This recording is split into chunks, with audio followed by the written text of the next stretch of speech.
సమూయేలు మొదటి గ్రంథము 8వ అధ్యాయము.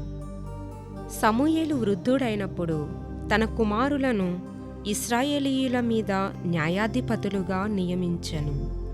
అతని జ్యేష్ఠ కుమారుని పేరు యోవేలు, రెండవ వాని పేరు అబీయా. వీరు బెయేర్షెబాలో న్యాయాధిపతులుగా ఉండిరి.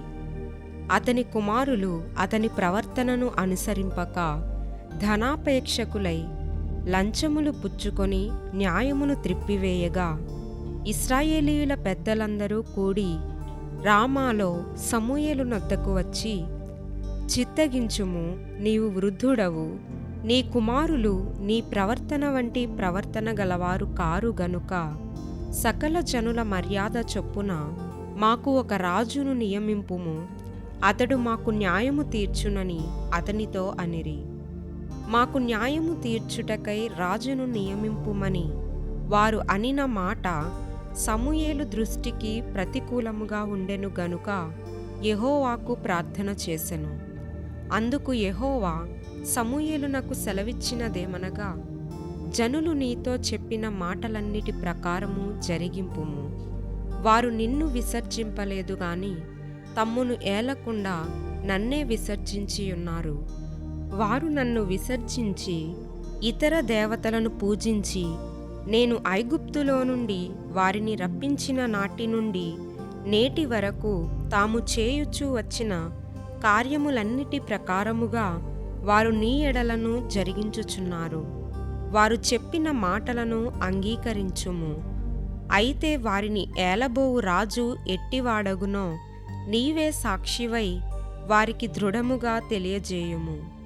సమూయేలు తనను రాజును అడిగిన జనులకు యెహోవా మాటలన్నీ వినిపించి ఈలాగున చెప్పెను.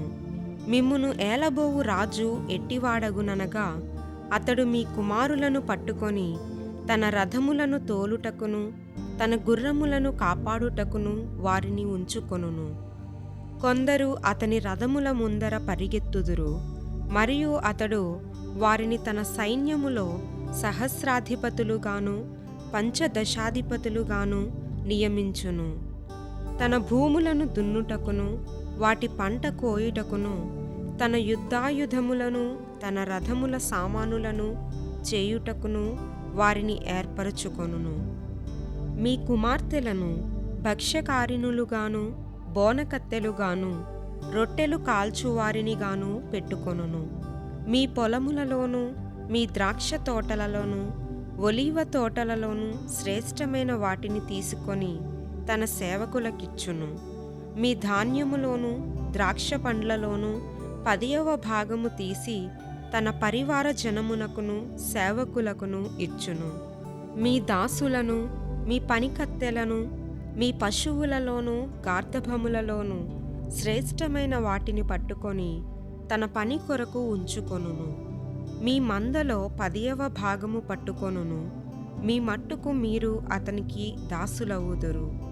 ఆ దినమున మీరు కోరుకొనిన రాజును బట్టి మీరు మొర్ర పెట్టినను యెహోవా మీ మొర్ర వినకపోవును అనెను. అయినను జనులు సమూయేలు యొక్క మాట చెవిని బెట్టనొల్లక, అలాగున కాదు, జనములు చేయు రీతిని మేమును చేయునట్లు మాకు రాజు కావలెను. మా రాజు మాకు న్యాయము తీర్చును. మా ముందర పోవుచు అతడే మా యుద్ధములను జరిగించుననిరి.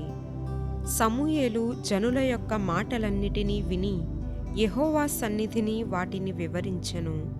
గనుక యెహోవా, నీవు వారి మాటలు విని వారికి ఒక రాజును నియమించుమని సమూయేలునకు సెలవియ్యగా, సమూయేలు, మీరందరూ మీ మీ గ్రామములకు పొండని ఇశ్రాయేలీయులకు సెలవిచ్చెను.